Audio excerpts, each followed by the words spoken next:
Bekas pendiri dan Presiden Aksi Cepat Tanggap atau ACT, Ahyudin, divonis hukuman penjara 3 tahun 6 bulan atas kasus penyelewengan dana bantuan sosial untuk korban kecelakaan pesawat Lion Air JT610 dari perusahaan Boeing. Putusan itu dibacakan di Pengadilan Negeri Jakarta Selatan Selasa 24 Januari 2023 yang dihadiri terdakwa Ahyudin secara daring.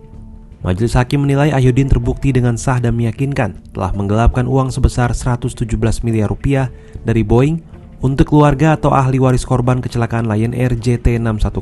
Terhadap Ahyudin terbukti secara sah dan meyakinkan bersalah melakukan tindak pidana turut serta melakukan penggelapan dalam jabatan sebagaimana Dewan Primer. 2. Menjatuhkan pidana terhadap terdakwa dengan pidana penjara selama 3 tahun 6 bulan. Selain Ahyudin, Majelis Hakim juga menjatuhkan hukuman kepada 2 terdakwa lainnya, yakni Presiden ACT periode 2019-2022 Ibnu Hajar dan VP Operasional ACT Haryani Hermain. Majelis Hakim menjatuhkan vonis masing-masing 3 tahun penjara kepada keduanya. Namun putusan Majelis Hakim untuk ketiga terdakwa ini lebih rendah dari tuntutan jaksa yang menuntut 4 tahun penjara. Boeing menyediakan 2 jenis santunan. Pertama adalah dana santunan Boeing Financial Assistance Fund atau BFAF dengan total sekitar 138,5 miliar rupiah. Dari jumlah itu setiap ahli waris mendapatkan sekitar 2 miliar rupiah. Dana BFAF itu diberikan Boeing sebagai bantuan finansial dan diterima langsung oleh para ahli waris korban kecelakaan Lion Air. Yang kedua, Boeing juga memberikan dana BCIF atau Boeing Community Investment Fund yang nilainya sama dengan BFAF. Namun dana BCIF merupakan bantuan filantropis kepada komunitas lokal yang terdampak dari kecelakaan. Dan dana itu tidak langsung diterima oleh para ahli waris korban, tetapi diterima oleh organisasi amal atau pihak ketiga yang ditunjuk oleh ahli waris korban, salah satunya ACT. ACT mengklaim sudah mendapat persetujuan untuk menerima dana BCIF dari keluarga ahli waris yang telah mengisi dan menandatangani formulir pengajuan untuk dikirimkan ke pihak Boeing. ACT kemudian pada Oktober 2018 mengajukan proposal pengadaan proyek fasilitas sosial kepada Boeing sebanyak 70 proyek untuk 68 ahli waris, di mana ada 1 ahli waris yang mengajukan 2 proyek.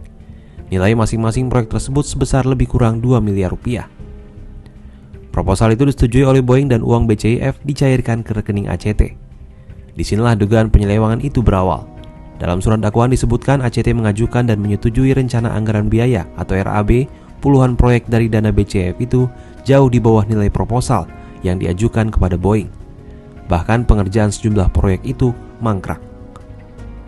Dari dana BCIF Boeing sebesar 138,5 miliar rupiah, ACT hanya menyalurkan 20,5 miliar rupiah. Bahkan sampai saat ini ACT juga belum memberikan progres pekerjaan kepada Boeing terkait implementasi pengelolaan dana sosial itu. Kepala PPATK Ivan Yustiandana menyebut di atas yayasan ACT ada entitas bisnis yang melakukan kegiatan usaha. Muncul dugaan dana yang dihimpun ACT itu dikelola untuk kepentingan bisnis terlebih dahulu, baru kemudian disalurkan ke penerima donasi. ACT diduga menyalurkan dana ke Al-Qaeda.